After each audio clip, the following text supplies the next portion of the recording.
leadership. And I am so honored to have these four women on stage with me today. When I was asked to moderate this panel, similar to the word badass, I said, hell yes, please, because I absolutely wanted to sit next to these women today. Nothing is off the table. We're going to talk everything about our careers, and sometimes growth is not always linear. We're going to talk about some of the challenges that we faced.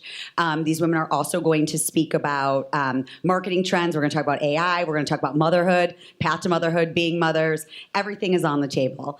So first and foremost, Jen, I'm going to start with you. Let's talk about some rewarding moments in your career. What is something that's been particularly rewarding, and how did that propel you further in your career? First of all, thanks for having me. It's nice to see all of you, and I will do my best to bring the energy as well. My path to the job that I have now was kind of an interesting boomerang situation. So I used to actually work for Cars.com, which is the main consumer brand for Cars Commerce. And I took that job in 2007 when my dream job of going into the Sony BMG management rotation program seemed like a terrible idea because the Recording Industry Association of America was in the process of suing 15-year-olds. And that's the job that I wanted to do. And so I pursued it and pursued it and pursued it, and it was like this lifelong dream, and I got that job, and I went and I interviewed for it, and I asked the head of HR, well, Sony and BMG merged a few years ago. You've got 2 hip-hop labels. You've got 2 country labels, different cultures, right? A German company, a Japanese company. How's this going? And she goes, not well. And so I didn't take that job, and I took my second offer, which was a job that I was wholly unqualified for, which was for a digital startup called Cars.com, one of the original .coms. And they said, here's a whole bunch of audience data and a whole bunch of digital ad tech, and do something with this and make us some money. And I did, and it turned out I was really good at it, and I did it for a few years, and then I left and did some other things, and then left 12 years later. The former head of sales at Cars.com asked me to speak on a panel like this one for something he was up to, and I said, yeah, I'm happy to do it, but I happened to be unemployed, and this was like spring of 2022 where everybody took a different job, great resignation. I was like, I'm unemployed at the moment. I'm happy to do your panel, but I may not be much of a draw and might not be that viable. And his name's John. And he said, does Alex, the CEO of Cars.com, know that you're unemployed? Because his CMO job is open. Alex had been my mentor at Cars.com. We had completely lost touch because of COVID, hadn't talked to him in probably 5 years. It had been 12 years since I worked there. And the next day, Alex called me, and he said, you want to throw your hat in the ring? And I said, yeah, why the hell not? And then suddenly, fast forward, this job that I had taken in 2007, didn't really know why other than I was fleeing what seemed like a bad situation, came completely full circle into a job that is just quite incredible, and I'm still surprised that I'm in it, even 2 years later. So there's my story. Jen, I love that. And you brought up mentorship, which is so important. I'm going to skip around on these questions a little bit because you brought up mentorship. Laurel, is there an important mentor that you've had in your life, or do you serve as a mentor? And I'd love to hear how mentorship has played an important role in helping you get to the leadership position you're in now. Yeah, so I had an amazing mentor, still do actually. It was my first very senior boss. He was the president of Expedia, then became president of TripAdvisor when I was in my late 20s. And because of the really weird way that we were structured, I was put on to an executive team when I was totally underqualified, totally underconfident, did not have the title or the experience for it. And I proceeded to say nothing for 3 years. I sat silently in any meeting where there was more than one person. And what this person did for me, his name's Dermot Halpin, is he really met me where I was at. He knew, I mean, I look back on it now and I can see that I was good, but I didn't know it at the time. And he did. And he allowed me to sit silently for 3 years. And when he needed my help, we would have it in one-to-one meetings. We would do it in maybe 2-on-1 meetings. But he never called on me in big groups because he would see that I would turn absolutely beetroot red. I would get breathy. You could just see I was bordering on a panic attack because I was so afraid to be in these rooms. And he never called me on it. he just sort of let me sit through it, and eventually I gained my confidence, and he did, after a couple of drinks one night, tell me how painful he found it to sit there and watch me go through this. So meeting me where I was at was one of them. And the other thing I really learned from him is that he led with what can only be described as radical authenticity. This man has never performed a second in his life. He could be so brutally direct, which a lot of people really struggled with. But what it meant was that when he told you something wasn't working, you knew it wasn't working and you fixed it real damn quick.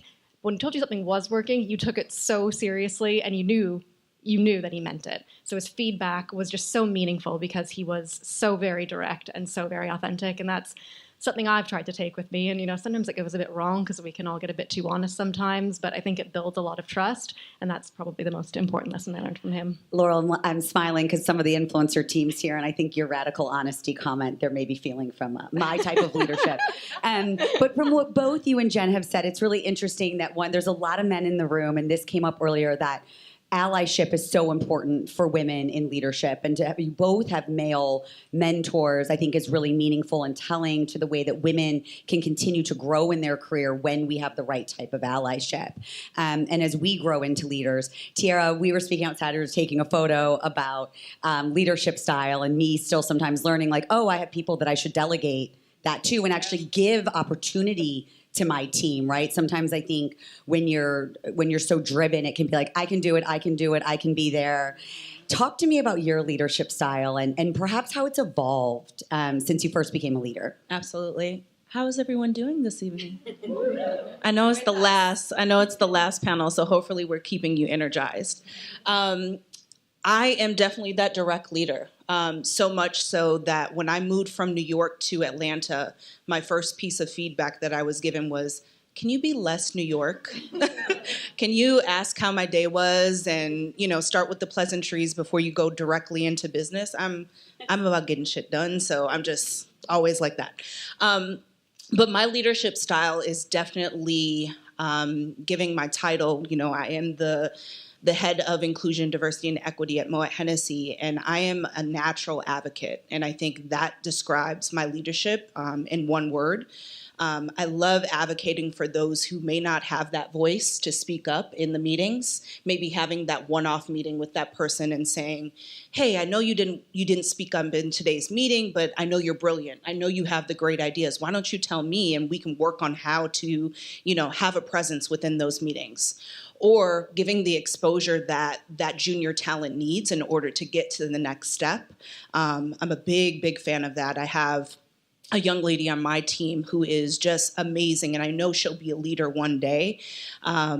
So I give her any opportunity that I can to do opening remarks for a panel, or if there's going to be a leadership team present, giving her those opportunities to really showcase what she is made of. And I think the last thing that I would mention around my leadership is feedback, because it's something that I lacked as a junior talent.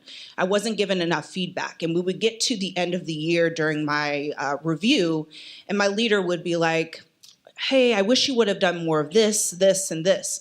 And I said, well, you never gave me the opportunity to improve that in the middle of the year or in real time. So I am a huge fan of giving that real-time feedback so my staff and other employees, junior talent, can, continuously grow throughout their career and progress. Tiara, I love that, and I think about that a lot, because sometimes giving feedback, even from the leader perspective, it can be really exhausting, right? Oh, yeah. Making sure you get the one-on-ones on the calendar, but providing that feedback, because I feel similar to you, where I don't want someone at the end of the year to be like, why didn't she just say something to me, right? So you got to find that time, and I feel like as leaders, we have to find that energy, because it does require energy sometimes to give that constructive feedback. Alison, we've been talking about these paths to growth. Talk to me, let's take it to challenges a little bit, right? Actually, Alison and I were at the same dinner last night at our dinner table. We were talking about, do we talk about failure enough, right? Like, what are things that have challenged us or felt like they have held us back, or where growth wasn't always linear, but then it propelled us forward? Talk to us a little bit challenges that you faced and perhaps ways that helped propelled you in your current organization. I actually just literally came from the visa office, and my colleague encouraged me to tell a story about my mother, so I'm going to. My mother was a stewardess back when they were called stewardesses. My father was a pilot, when they got married, my mother had to quit. She had to resign because you could not be married and be a flight attendant. So I know.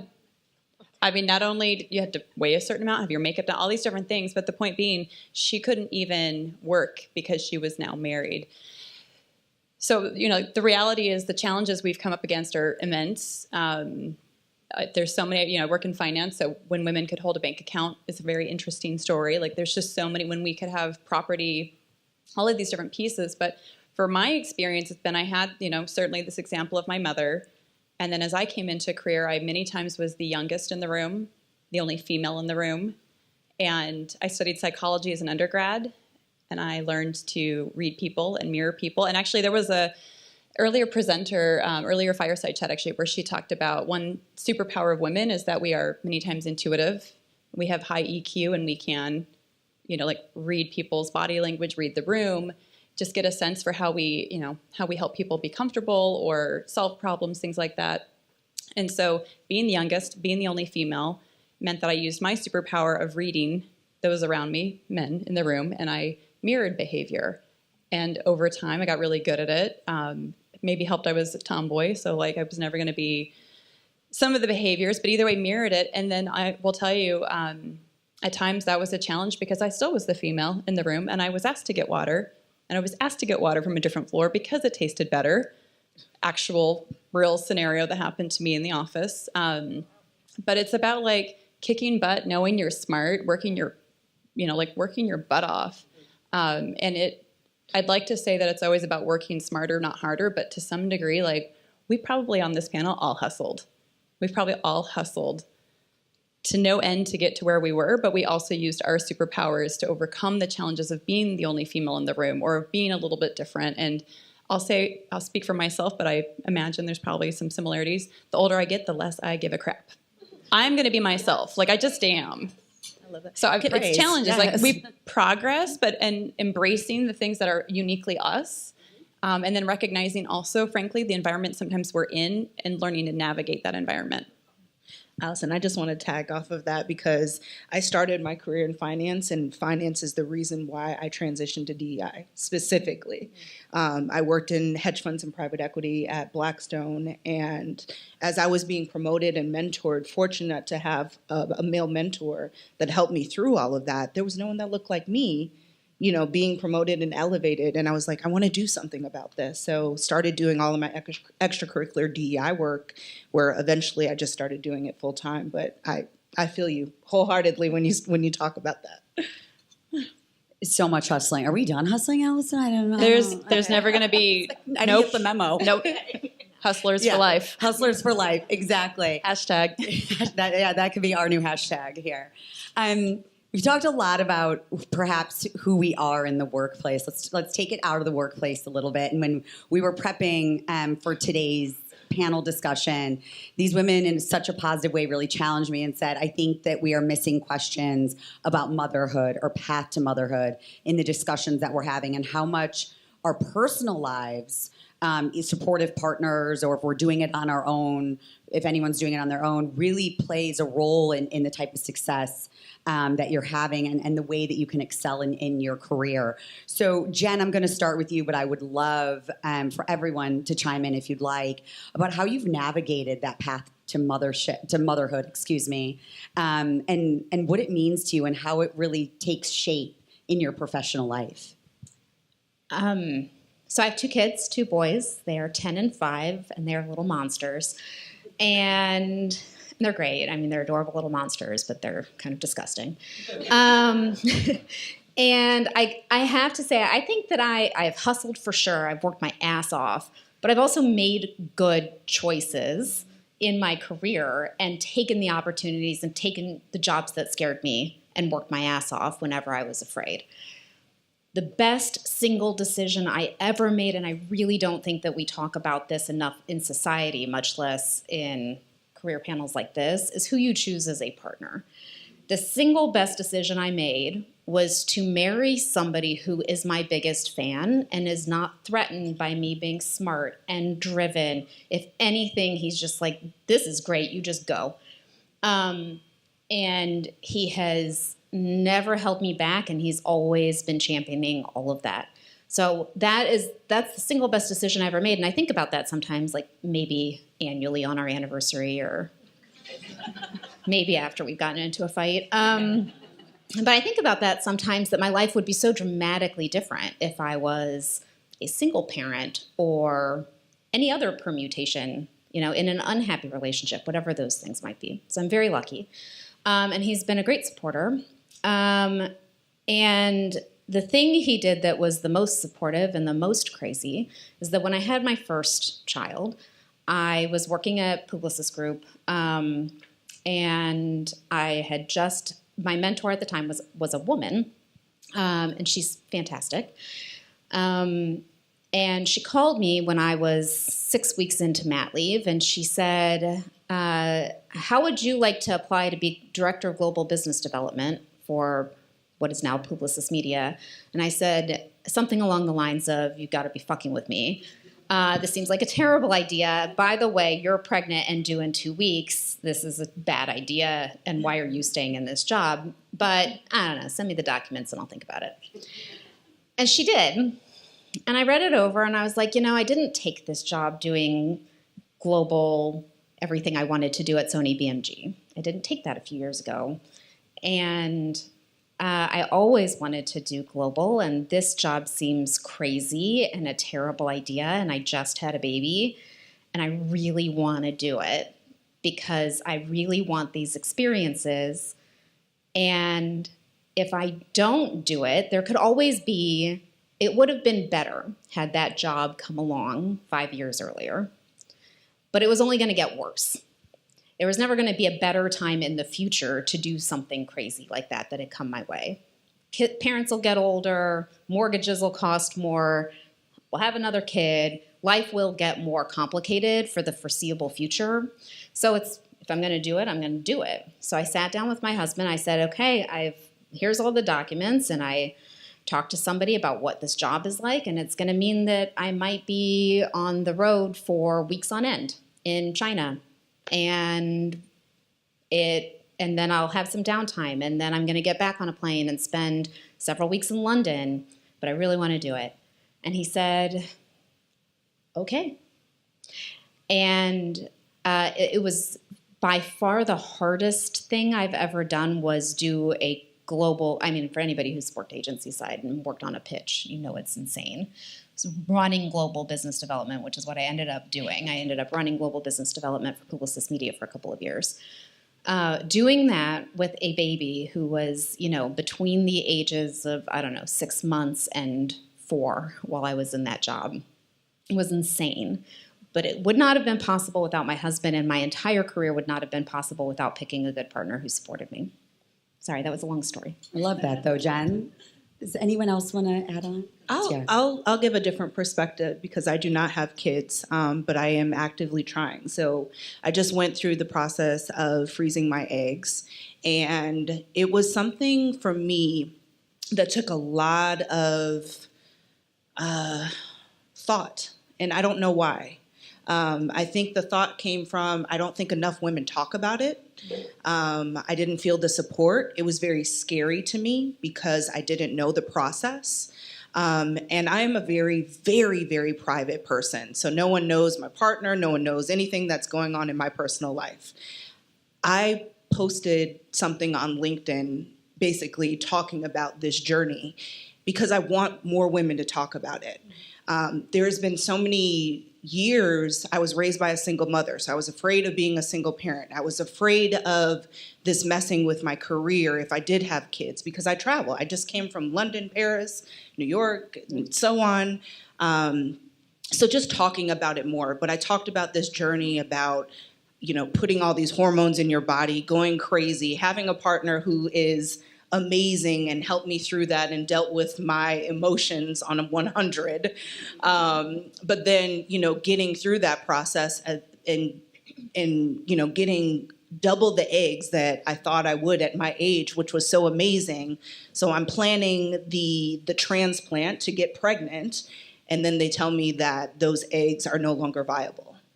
So like it is a draining emotional process that I wish more women would talk about, but even more so, I wish companies would talk about it. So at Moët Hennessy, we actually, our ERG raised our mat leave from 8 to 16 weeks. So that is the power of employee resource groups, one.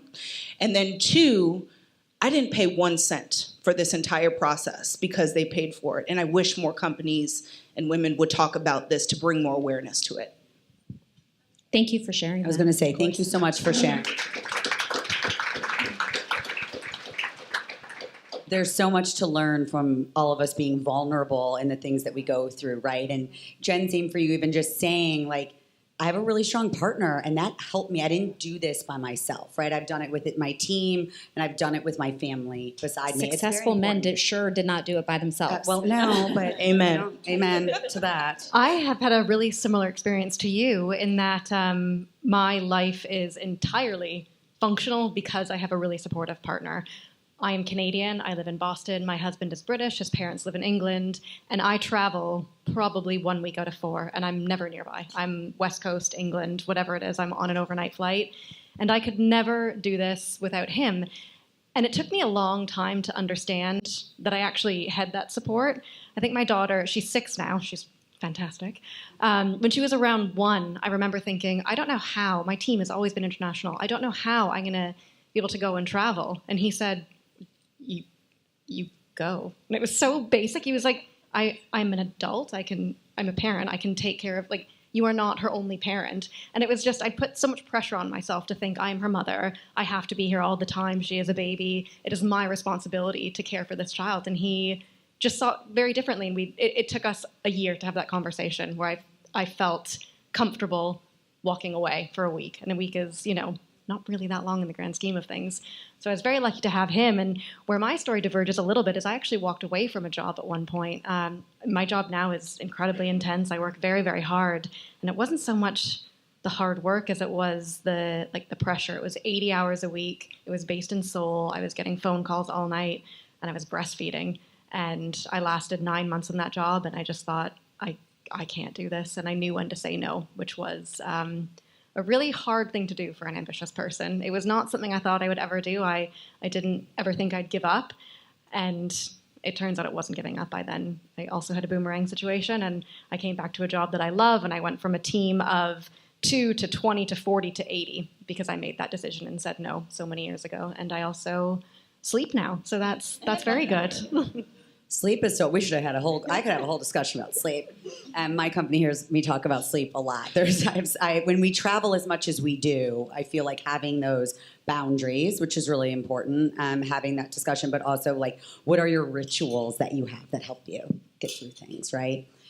Okay, so I'm going to come back to marketing a little bit, but still somewhat from a personal level, because I think as women marketers, how it's important that we ensure that we're instilling strategies, I think externally in the work that we're doing, may that be B2C or B2B, and then internally, and Tiara, you spoke about this a little bit, on some of the advocacy that you can do within your own organization, but how can we ensure that our strategies are inclusive of all types of women? We spoke about everyone on this panel being a different type of woman, but how are we considering race and age and sexual orientation in the type of work we're doing both internally and externally? And Tiara, I'll turn to you first, obviously given your role, and then pass it over from there. Yeah, I mean, never underestimate the power of diverse teams. I think that's first and foremost, and especially having those diverse leaders to recruit more diversity into your organization.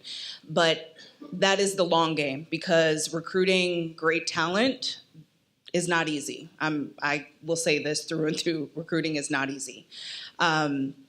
One thing that we do at Moët Hennessy is, I just spoke recently about our employee resource groups. We've transitioned our employee resource groups to business resource groups, and they are key thought partners in anything that we put out in terms of marketing or commercial.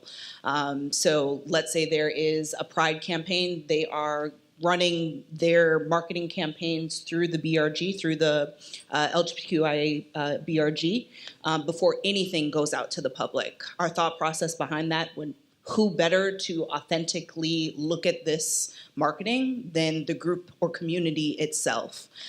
So they play a huge part in our organization, as well as just bringing in different thought partners, excuse me. So whether your team, we look at our team. So I'll use the Hennessy team, for example. The Hennessy brand is very predominantly ingrained with brown and black communities. We want to make sure that that Hennessy team is not just brown and black, though. We want to make sure that there's white people, Hispanic people, Asian people, LGBTQIA, young people, old people, so on, because how are we going to close that market share if we don't have that representation to speak up for those markets that we're not currently touching? So we look at our diversification throughout our organization, team by team, and not just as a whole.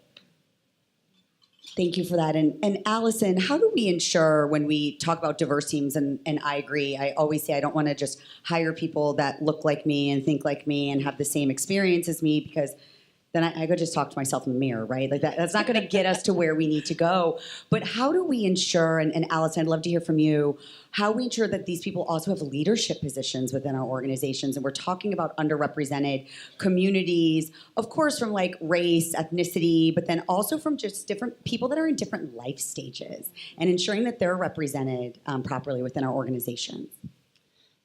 I think this is such a great panel and so many great women. We had a great conversation to tee all this up last week, and it started this particular topic of, at Visa and all my marketing work, I've always made sure, down to the imagery that we show in every single piece of marketing material, there is going to be representation. I think, if I think about brands who've done it well, Target is one brand that has done it very well. When I go to Target, I don't see mannequins that look all exactly the same. They have different shapes. They have different abilities. I think they've done a fantastic job. Visa, I look at down to photography, is it proper representation? And I'm looking at all of the different components. Now, how do we bring that? I think your brand has to bleed end to end. It has to start with your people and your mission and your purpose. And I also don't think that a brand in its core is static. I think it grows and evolves just like we do over time as well. So you validate it, you make sure you have the right people, you grow with it. How do we bring that leadership in? How do we make sure we have the right people? Again, if you're putting the right things out there and you're asking questions and you're being authentic, you show vulnerability, you invite that in. And it is just like the allyship piece. When I worked at Dell, which is where I was before Visa, they had a program that at first I was like almost offended by, because it was training they'd done for white men. And I thought, okay, we're talking about women, why are we now talking about white men? And the whole premise was that white men typically have the power. So actually they're the best equipped to be the helpers. And if they're the ones who, there are more white men named, I think it's like Mike or something like that. Mike, Dan, One of those names, there are more of those Fortune 500 CEOs with one name than there are females.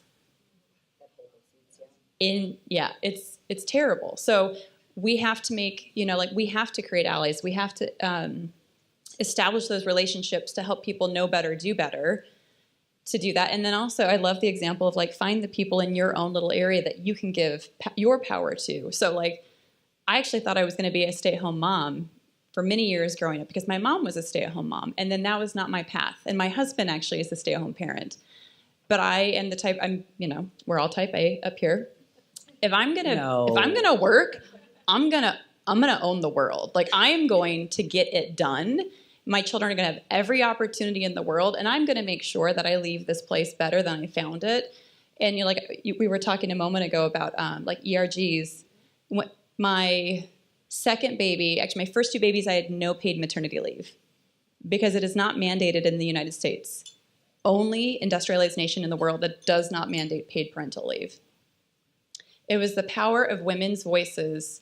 When I had my second baby, I heard women saying, oh yeah, I had to come back to work 2 weeks after because they couldn't afford to not work. And so I gathered all of these stories, put them into case studies. I'm grateful I have, master's in business administration, because it gave me the tools, put these stories together. It was a group of amazing women. That company now has paid maternity leave. They have paid maternity leave. They have parking, maternity parking, which I had to get at the time short-term disability, or I'm sorry, handicap placard to be able to park in my own building, which I was not handicapped. I was pregnant. They're different things. So it's all these different things of creating allies. It's about lending your power and, frankly, recognizing that as we gain power, we have more to give out. So I just think of it in all those different pieces of there has to be a path and a plan. Some of it's organic and some of it is strategy. Absolutely. And I think, too, when you have all these experiences, good, bad, or otherwise, right, going back to what you said earlier, like, sometimes you feel like you care less, right, in your 40s about however old you are. I'm in my 40s, about like the older I get, maybe I care less. But maybe it's because we've had all these experiences that have shaped the things that like we feel like we should care about and not care about, right? And so you can better define where you want to put your energy and your time and your focus because you've seen some things. Good, bad, otherwise, right? We've seen some We've things. seen some We've things. seen a lot of things. Yeah. And it shapes you, I think, for the better, right? So we're talking about representation and inclusivity. And as we talk, kind of morph into trends, let's talk about AI. And has there been a lot of AI discussions? I don't know that I've heard it that much. Okay, or we have. Okay, well, we're gonna keep it fun up here, so you guys don't have to listen about it too much. But Jen, I would love to hear from you as a marketer. And AI has definitely been. Can you accuse a machine? So I don't know if the word is accusation, but it perhaps is not showing inclusion and diversity in the way that we should be when we're using machine learning. May that be behind the scenes to do some of the work that's helping our companies become more effective, and then also in the type of work that we're producing that's outward facing, in the industry. So talk to me a little bit about your point of view on this. Well, I guess I'll start by saying, AI is not new to marketing, right? We've been using machine learning for a long time. And I think that there are some lessons from machine learning in particular that apply to generative AI, which is when you train a model to look for the same thing over and over and over again, that's what it's going to get really good at doing. And there was an account that I won't say what it was, but I worked on a retail account for quite a while during the kind of the Me Too and George Floyd protest era, and the marketers started asking questions, good questions about are we reaching out to a diverse enough audience? And what they started uncovering was they didn't have the right assets, they didn't have the right targeting, all of these kinds of issues, but it was because they were so dependent on programmatic AI models, machine learning models, that it was just a self-fulfilling prophecy. And the same thing is true with generative, right? You are quite literal. You are, I guess the phrase "you are what you eat" made no sense to me when I was a kid, but it makes a lot of sense to me now when you start thinking about training LLMs and what you read in the news. You are for sure what your media diet is. And I think that we have a moral responsibility, certainly an ethical one, but I would say a moral responsibility as marketers to make sure that we, and even if it's not a moral or ethical responsibility, we have a fiduciary duty to grow our target audience, which means growing our audience and making, not to be crass, but making money through audiences, selling products to audiences that are most likely to buy our product and that may not look like whoever it is that you have in your head or that your model is trained on. And so even if we take out the ethical implications of all of it, it's also just like practical. Who are you targeting, and are you going to put something in front of them that's going to resonate and persuade them to buy your product? You've got to make sure that you're doing that. It's like the basics of marketing. Now, as it relates to AI, I mean, at this point, generative AI, it's super interesting. I don't know that its applications. I mean, one of the things about working in marketing and media, if you're any good at it, is that you can't be afraid of whatever is coming next, right? So I'm not going to be afraid of AI. I'm going to try it out and see what it can do. And so far, what it does is actually solves the problem of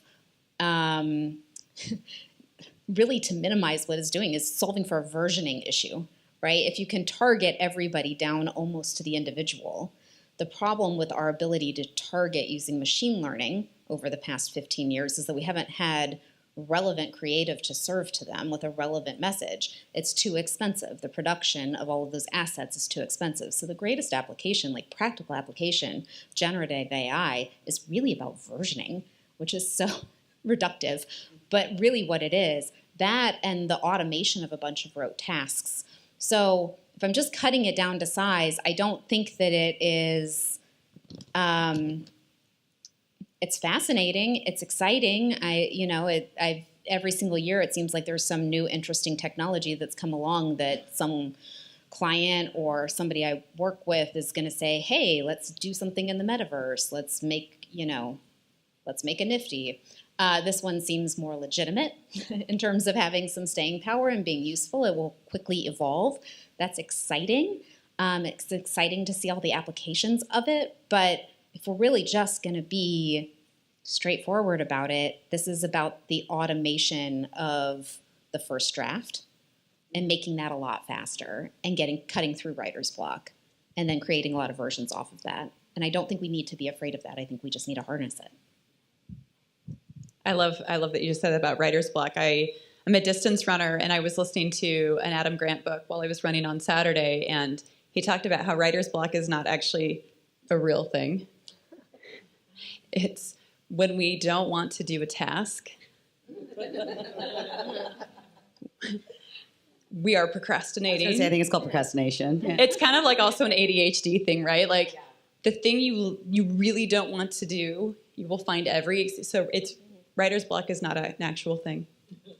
Unfortunate. Well, but we might still claim it. ChatGPT, though, I have found actually it is that first draft, right? Like sometimes you just have to get out of your own head. They're not always good. No. And you know what? It's ChatGPT, so low expectations, right? Yeah. Like so I love that because I think it opens up for us to be able to use our human brains to elevate something, like get the rote tasks, something that's more basic, rudimentary out of the way. And then from that, we can start applying strategy. We can start applying the things that we do know. And also, perhaps it also helps us to start asking better questions, including, do I have the right data set? Am I even thinking the right way? Like, okay, in my, earlier example of my husband stays home and I work, somebody might have targeted us and historically of like, oh, well, she's the woman, so she's the one like doing all the things, but it's my husband. So like in that use case, data would have been wrong and we would have been targeted incorrectly. So I, also appreciate that, like, it's only as smart as the data you put into it. And then also human guidance is important. Laurel, what trends outside of AI, or if you want to add on to AI, are really catching your eye? And as the VP of a large travel brand like Viator, what are you really leaning into and getting excited about for the future? Ooh, excited. So what I'd say is that this year we are working a lot harder than we've had to work in the last 2 years. So think back to post-pandemic, all we had to do was be alive and people would come to the site. It was not hard. We were getting 170%. I think we did 200%, then 170%, then 50 or 70 year over year for 3 years in a row. And we were just on fire. And then over the last year, things changed. The economy is still strong, but years of inflation, post-pandemic handouts, debt delinquency, these things are now all very real. And we felt it. And so instead of just, what we had to do 2 years ago was just shine the lights very brightly and people would come knocking down our door, it's different now. We've got to renovate the house to keep them inside, and we've got to work harder to bring them in. So we've got to use a lot of data to make sure that we are finding people where they have intent. We can no longer just be a warm body, which is honestly in travel. From 2021 to 2023, that was all it required, and we thought we were brilliant.